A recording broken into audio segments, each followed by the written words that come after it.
Ah, family, such a warm word, such a sharp blade. Everyone imagines blood means loyalty, that the ones born closest to you will stand closest to you.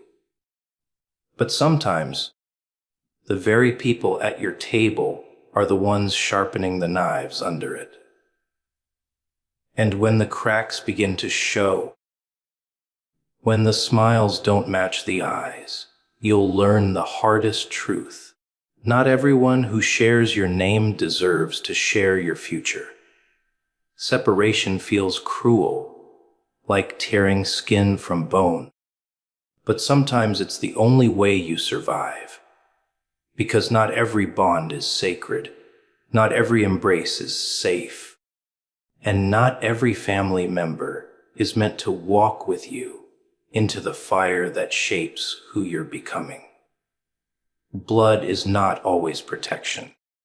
People love to whisper that blood is thicker than water, as if biology alone could guarantee loyalty.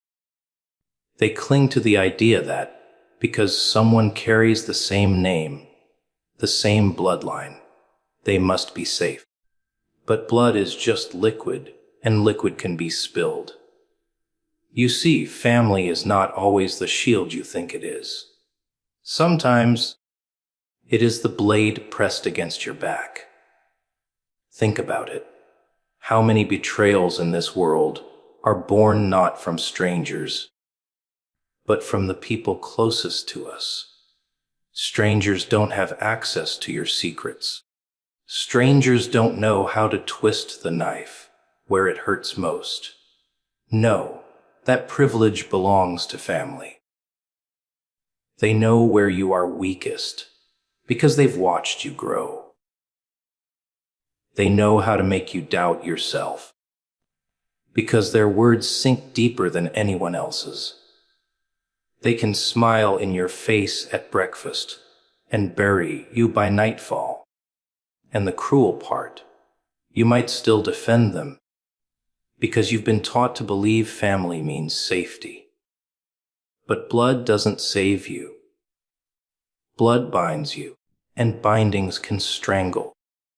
Some of the greatest cages people ever live in aren't built with bars. They're built with guilt, obligation, and the illusion that because someone is family, you owe them your loyalty, no matter how many times they break you. That's the trick, convincing you that to step away is betrayal. But what if staying is the betrayal? What if protecting yourself means disappointing them? Which betrayal cuts deeper? The one where you save yourself, or the one where you destroy yourself to keep them comfortable? And here's the thing. Blood can blind you. It whispers that the people you love cannot possibly mean you harm. So you overlook the warning signs. You excuse the disrespect. You silence your instincts. You stay in the fire and pretend the burn doesn't hurt. Until one day you wake up charred, realizing that the ones you thought were holding you up were the very ones pushing you down. But by then, the damage is done. Protection doesn't come from shared veins. Protection comes from shared intention. You are safer with a stranger who wants to see you rise than a brother who resents your every step forward. You are safer with someone outside your bloodline who truly believes in you than with someone inside who secretly wants you to fail. And yet so many people cling to the illusion of safety, letting themselves rot because they think blood is enough. Blood is not always protection. It can be a trap. Think of the inheritance of bitterness passed down through generations. Think of the cycles of abuse hidden behind the word tradition. Think of how many lives have been broken because someone couldn't walk away from toxic blood. It doesn't matter if it's a father, a sister, a cousin. If their presence is poisoning you, blood will not save you. It only makes it harder to admit the truth. There's a reason some people are pulled away from their families by force, by circumstances, by divine design. Sometimes it's the only way to break free, because left on your own, you would never choose it. You would cling to the illusion of safety until it killed you. You'd defend the very ones who are holding you down. You'd keep believing that blood is thicker, when in reality, blood can drown you. And so you learn the brutal lesson: family is not defined by blood, it is defined by loyalty. And loyalty cannot be faked forever. It shows in who protects you when you're weak, who celebrates you when you win, who stands beside you without envy or malice. Those are the ones worth keeping. The rest. They can share your name, your blood, even your home, but they do not share your future. Loyalty is proven, not inherited. People love to believe it comes packaged neatly with a last name, passed down like eye color or height, but it doesn't. Loyalty is not in the blood, it's in the choices. It's in the moments when someone could walk away, but doesn't, when they could betray you but stand firm instead. You can't demand loyalty from someone just because they share your bloodline. You can't assume it's simply because they grew up in the same walls, ate at the same table. No, loyalty doesn't work like that. It's not given at birth. It's earned, tested, revealed in fire. And the cruel trick is, most people don't discover the truth until it's too late. They bet everything on the assumption that family equals loyalty, and then the knife slides in from the very hand they trusted most. Betrayal stings harder when it comes from inside the circle. A stranger can hurt you, yes, but a stranger doesn't carry the weight of expectation. Family does. That's why when they falter, it shakes you to the core. It makes you question not just them, but yourself, your worth, your entire understanding of love and belonging. But here's the thing, loyalty is action, not title. You can wear the name, but it doesn't mean you'll stand in the storm. You can claim the blood, but it doesn't mean you'll fight in the dark.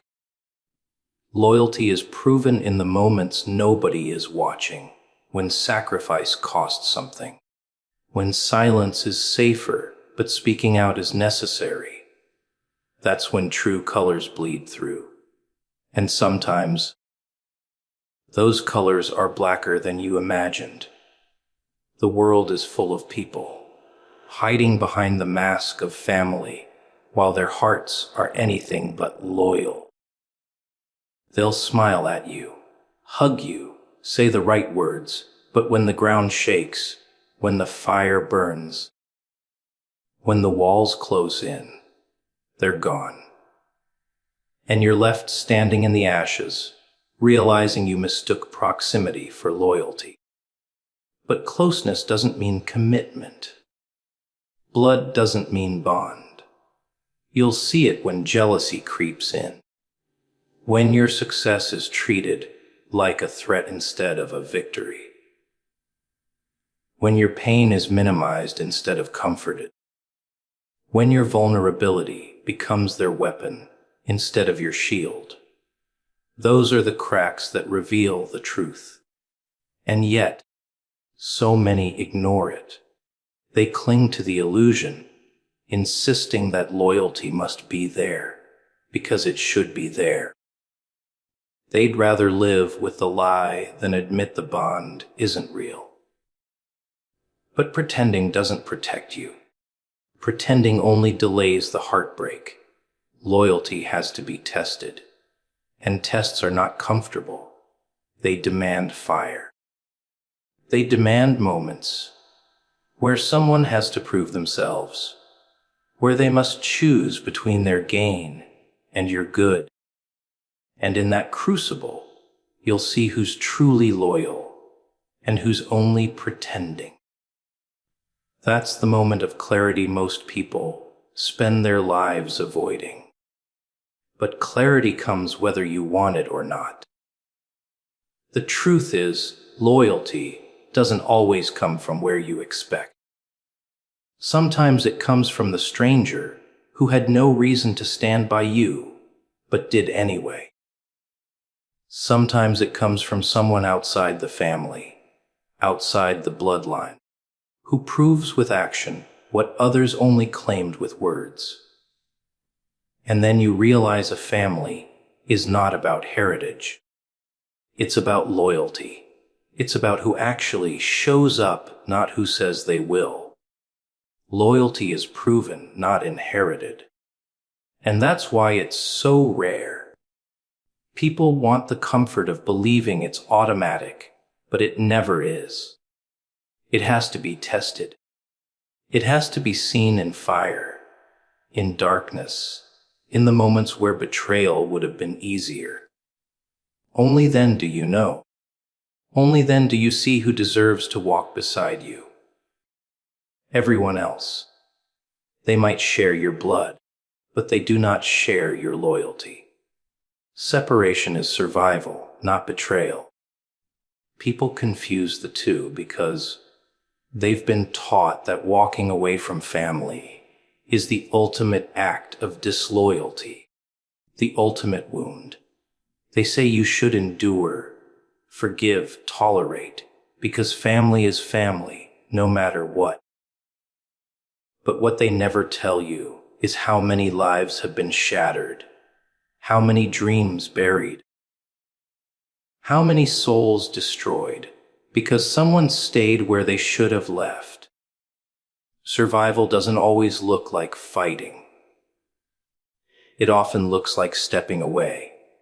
There's this twisted belief that staying connected at all costs makes you strong, that leaving makes you selfish.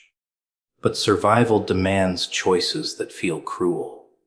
Cutting ties feels like cutting flesh. But sometimes it's the only way to stop the bleeding. Imagine being chained to someone who drags you into fire every day. But you refuse to break the chain because you fear being called a traitor. Who's really betraying you in that moment? You, for wanting peace, or them, for keeping you in chaos. The truth is, not every family member is meant to walk the full journey with you. Some are seasonal, their role temporary.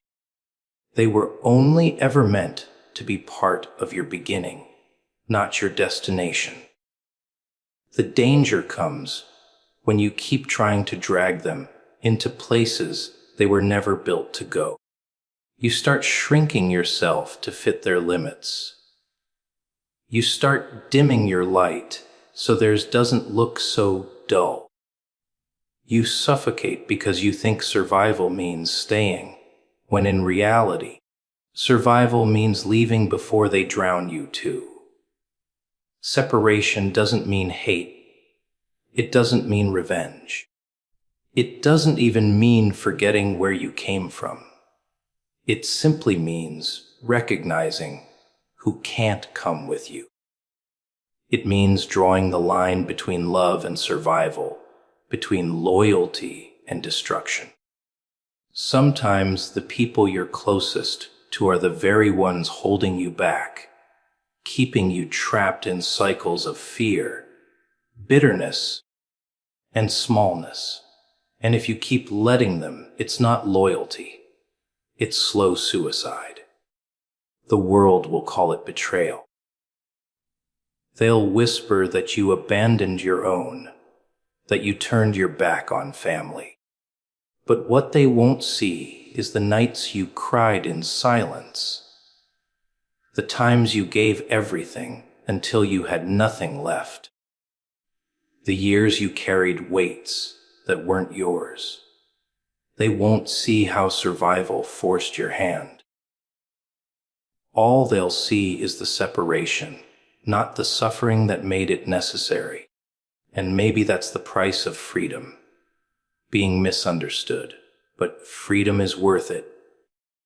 Survival is worth it. Because once you separate, once you step into your own space, you breathe differently. You think differently.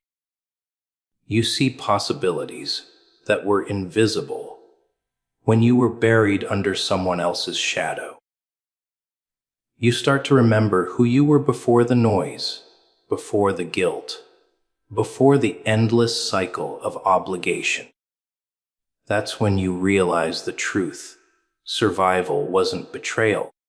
Survival was the only way to reclaim yourself. People think betrayal is breaking someone else's trust. But what about betraying yourself? What about betraying your own potential, your own peace, your own destiny, just to keep the illusion of harmony alive? That betrayal is quieter, but it's deadlier. You kill yourself piece by piece, smiling on the outside while rotting on the inside, all because you were too afraid to step away. So no, separation is not betrayal. It's the highest form of self-respect. It's choosing to live instead of merely exist. It's recognizing that some people, yes, even family, are poison in your veins. And you cannot heal if you keep drinking from the same cup.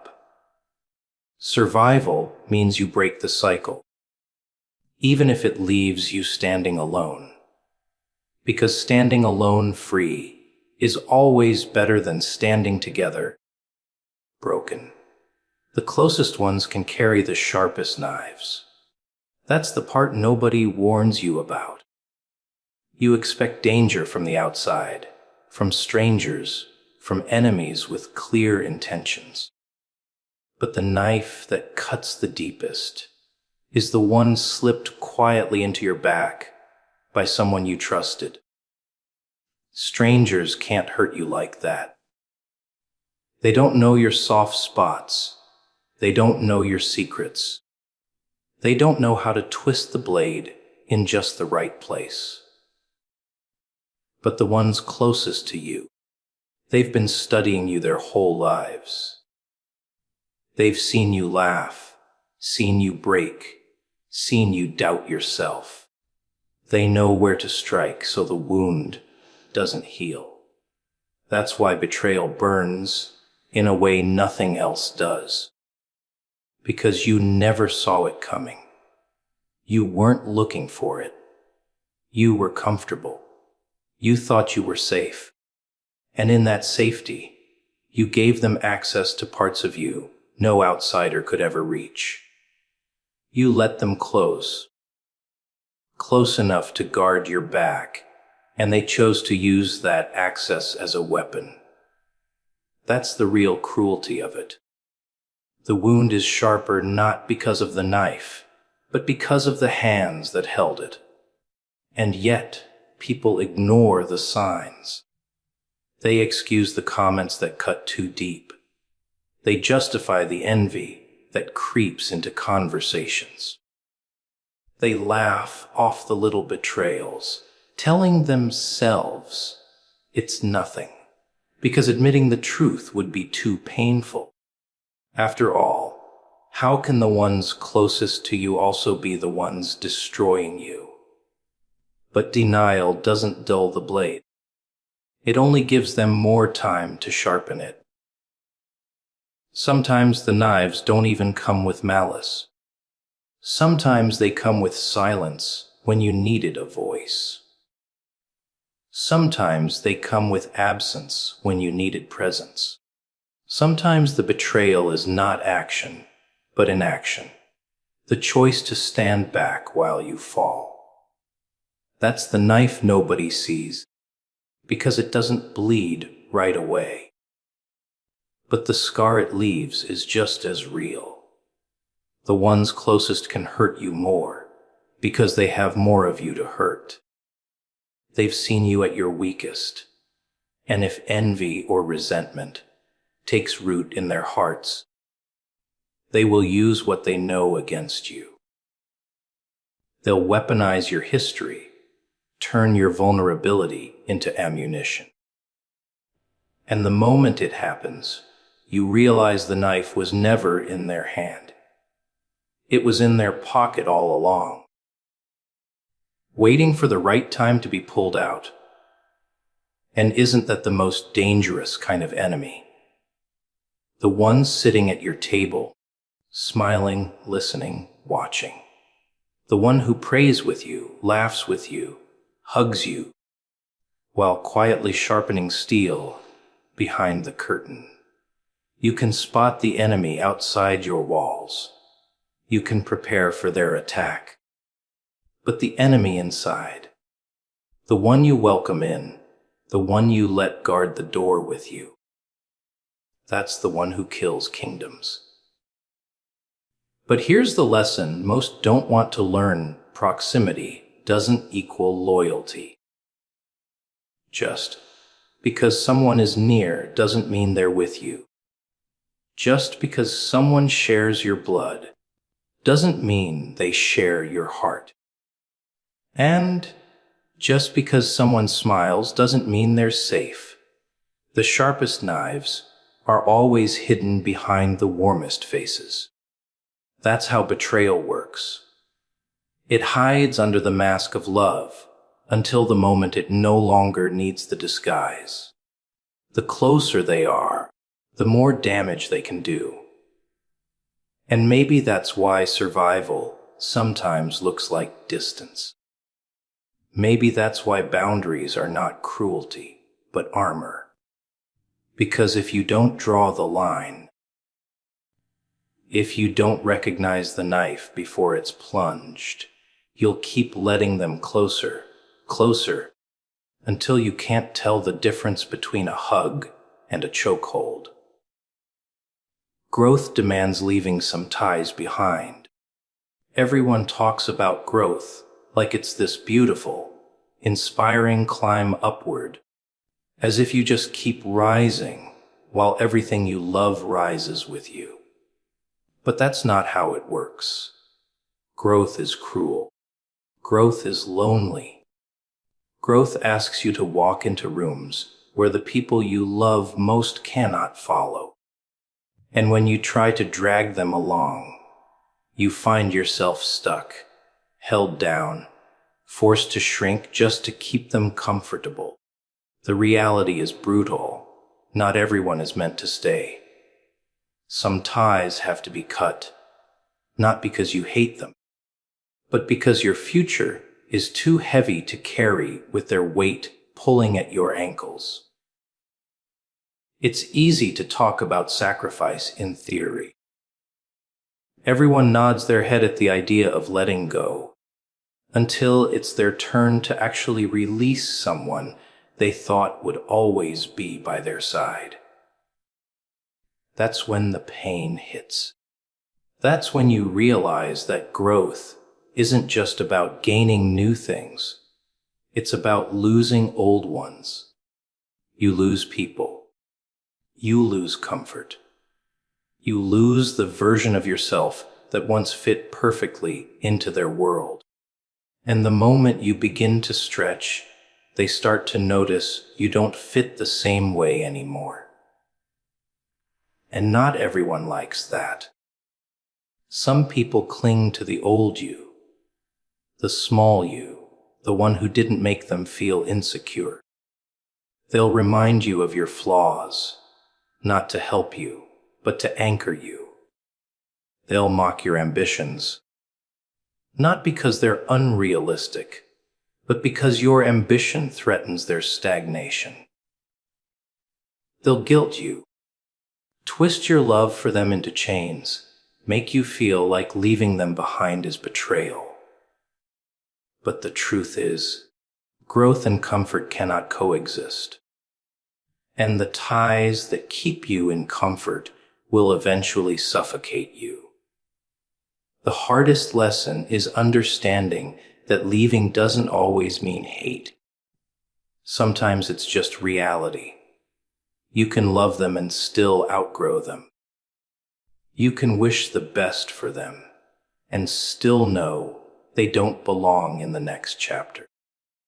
Because growth doesn't ask for permission, it demands space. And the higher you climb, the thinner the air becomes. Not everyone can breathe up there. Some will choke. Some will panic. Some will resent you for thriving in a place they cannot survive. And you'll feel the guilt. You'll hear the whispers. You'll wrestle with the fear that maybe you're wrong. Maybe you're selfish. Maybe you're abandoning people who need you. But then you'll remember how long you stayed small just to keep them happy. How long you silenced yourself so they wouldn't feel threatened. How long you delayed your future out of fear of losing their approval. That's not loyalty. That's captivity. Growth demands freedom, and freedom demands separation. The strange part is, once you leave those ties behind, you realize the weight you were carrying. You move faster. You think clearer. You see opportunities that were hidden when your vision was clouded by their doubts and demands. And sometimes, when you look back, you realize they were never really with you anyway. They weren't cheering for your growth. They were tolerating it. And toleration is not support. So growth asks you to make the choice. Stay where it's safe, where everyone knows you, where no one questions you, or step into the unknown, where the path is narrower, lonelier, but filled with possibilities the old ties would never let you reach. It's not a choice between love and hate. It's a choice between living and dying inside. Growth doesn't happen in the comfort of the familiar. It happens when you're brave enough to let go of the hands holding you down, even if those hands once felt like home. Destiny weighs more than family approval. That's the truth no one wants to swallow. We grow up believing that the nods of our bloodline are the keys to our freedom, that their applause will be the fuel for our journey. But what happens when their approval is chained to your silence? Your smallness, your willingness to stay in the box they built for you. What happens when their love comes with conditions? When their support costs you your destiny? You start to realize that approval isn't love.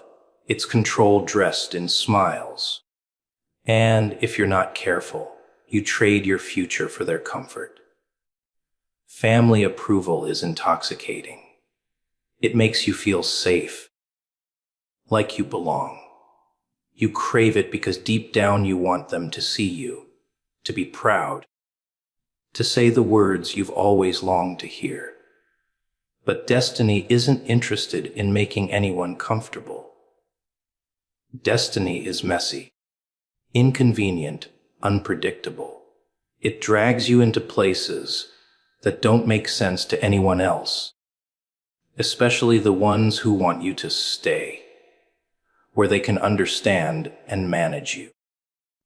Their approval often demands that you bury the very thing that makes you different. And when you obey that demand, you don't just lose your destiny, you lose yourself. People will tell you family comes first, but what they never admit is how many dreams were murdered on that altar. How many people lived small, safe, predictable lives just to keep their family happy, while their destiny rotted inside them.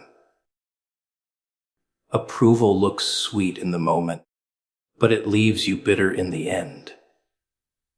Because one day you wake up realizing you traded eternity for applause, purpose for permission, calling for comfort.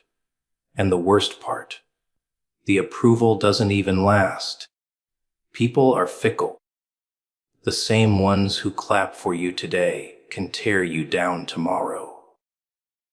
If you build your life on their acceptance, you'll collapse when it shifts. Destiny weighs more than family approval because destiny outlives them. It stretches beyond names and generations, beyond what anyone thinks of you now. It's the reason you're here, the reason you were given breath, the reason you can't sleep at night when you try to ignore it. Approval can silence that for a while, but it can't erase it. The more you ignore your destiny to keep them satisfied, the louder it screams in the silence, and eventually it drives you mad, realizing you betrayed the one thing you couldn't afford to lose. The cruelest part is this family may never understand. They may never clap. They may never give you the nod you're waiting for, and that has to be okay. Because your destiny wasn't given to them. It was given to you. They don't have to see it. They don't have to agree with it. They don't have to like it. Their approval doesn't add to it, and their disapproval doesn't erase it. The weight of destiny is heavier, stronger, unshakable. But most people choose the lighter load. They choose approval because it feels easier to carry. And they bury destiny because it feels too heavy. What they don't realize is that approval fades, but regret doesn't. Regret is the heaviest chain of all. You think carrying destiny is hard. Try carrying the knowledge that you abandoned it. Try explaining to yourself why you chose to shrink when you were meant to expand. Try living with the silence of never becoming who you were born to be. Destiny demands sacrifice. It demands misunderstanding. It demands loneliness. And yes, it demands walking away from the comfort of family approval. But in the end, destiny is the only weight worth carrying. Approval feels light, but it keeps you chained. Destiny feels heavy, but it sets you free. The choice is simple. Even if it isn't easy, live for their claps, or live for your calling. One will vanish with time. The other will outlast your name.